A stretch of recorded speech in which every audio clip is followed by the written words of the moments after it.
Give me an example. We're almost halfway done with this. Please take a moment to write it down. Anxiety will eventually disappear when you practice solid fundamentals, when you drive during off-peak hours, when you drive with someone you know and trust, when you have gradual exposure, gradually getting out onto the road, starting in your neighborhoods, 8 right turns, 8 left turns, when you gradually decide to yourself, I'm ready to take the next step. Everyone is different.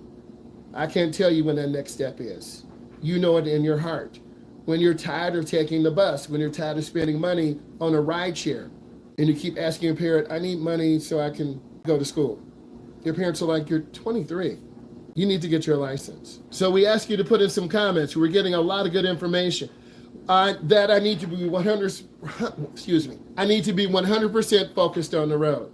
I hope you are, but the statistics say different. All people are distracted, not watching videos in the car because I might come be distracted. Thank you for being honest and saying that. All people watch videos in the car. You got to put the phone down, right?